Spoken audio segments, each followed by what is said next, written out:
Hi hello welcome back to our channel KLC విట్టెక్. So మనం ఈ వీడియోలో ఒక కొత్త టాపిక్ అనేది డిస్కస్ చేసుకుంటాము.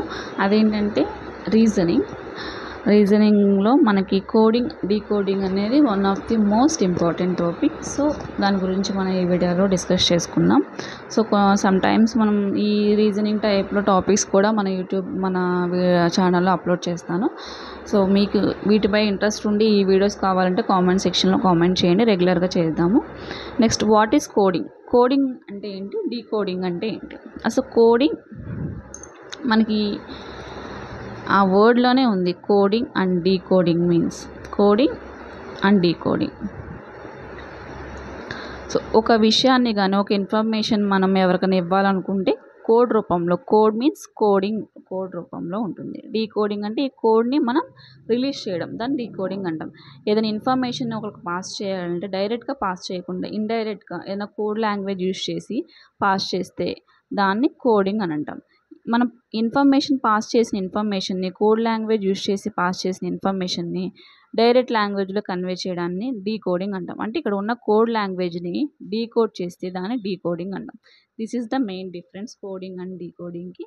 సో వీటిలో మనకి ఆల్ఫాబెట్స్, న్యూమరికల్స్ ఇవి యూజ్ చేసి మనం కోడింగ్ డీకోడింగ్ ప్రాబ్లమ్స్ అనేది మనకి ఎగ్జామ్లో, కాంపిటేటివ్ ఎగ్జామ్లో అయితే వస్తుంటాయి. సో కోడింగ్ డీకోడింగ్కి మనకు మెయిన్గా ఫస్ట్ ఆల్ఫాబెట్స్ అనేది బాగా మనం గుర్తుపెట్టుకోవాలి. ఆల్ఫాబెట్స్ A to Z వరకు అనేది బాగా గుర్తుపెట్టుకోవాలి.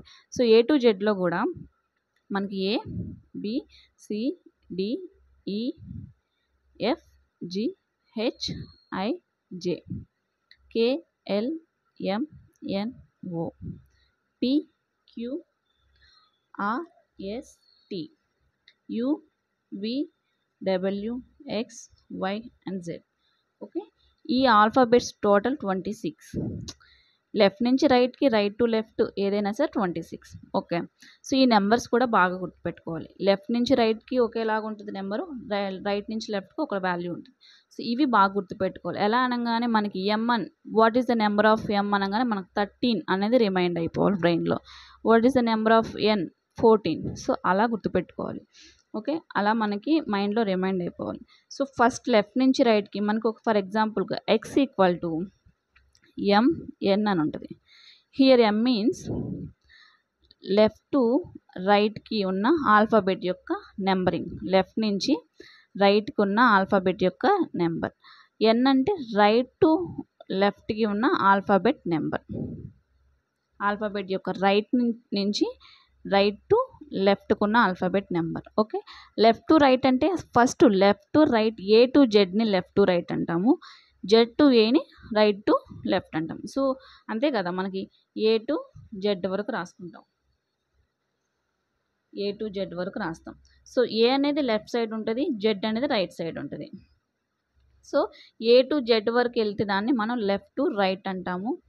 Z నుంచి Aకి రివర్స్లో కౌంటింగ్ ఉంటే రైట్ టు లెఫ్ట్ అంటాం. సో ఈ A to Zకి కౌంటింగ్ ఉండేదాన్ని Mతో మనం ఇండికేషన్ చేసుకుంటాం, Z to Aతో కౌంటింగ్ ఉండేదాన్ని Nతో ఇండికేషన్ చేసుకుంటాం. ఓకే, సో ఇక్కడ here x equal to N అంటే ఇక్కడ M అంటే మనకి లెఫ్ట్ నుంచి రైట్కి ఉండే నెంబరింగ్, ఆల్ఫాబెట్ యొక్క numbering value. N means right నుంచి లెఫ్ట్కి ఉండే ఆల్ఫాబెట్ యొక్క నెంబరింగ్ వాల్యూ. ఓకే, సో ఇప్పుడు A అంటే 1, 2, 3, 4, 5, 6, 7, 8, 9, 10, 11, 12, 13, 14, 15, 16, 17, 18, 19, 20, 21, 22, 23, 24, 25 and 26. ఇది M values. N values 1, 2, 3, 4, 5, 6, 7, 8, 9, 10, 11, 12, 13, 14, 15, 16, 17, 18, 19, 20, 21, 22, 23, 24, 25 and 26. ఇది N వాల్యూస్. ఓకే, ఇలా మనం కోడింగ్ డీకోడింగ్ అనేది యూజ్ చేసుకుని మనం ఇలా చేస్తాం. సో ఈ మోడల్లో అయితే కోడింగ్ డీకోడింగ్ చేయడానికి ఇవి హెల్ప్ అవుతాయి. ఫస్ట్ ఇవి మనం బాగా బ్రెయిన్లో రిమైండ్ చేసుకుంటారు, గుర్తుపెట్టుకోవాలి బాగా. ఓకే, ఫస్ట్ ఈ మోడల్లో మనం ఎలా చేయాలి, ఇందులో నెంబర్ ఆఫ్ మోడల్స్ ఉంటాయి, direct and indirect models, ascending and descending orders అనే ఈ టైప్లో మోడల్స్ అయితే ఉంటాయి. సో మనకి కోడింగ్ చేయడానికైనా డీకోడింగ్ చేయడానికైనా హెల్ప్ అయ్యేది ఈ నెంబర్స్ అండ్ ఈ ఆల్ఫాబెట్స్ అనేవి హెల్ప్ అవుతాయి. సో ఇవి బాగా ఫస్ట్ మనం గుర్తుపెట్టుకోవాలి. సో నెక్స్ట్ వీటి మీద ఉన్న ప్రాబ్లమ్స్ మీదకైతే వెళ్దాము.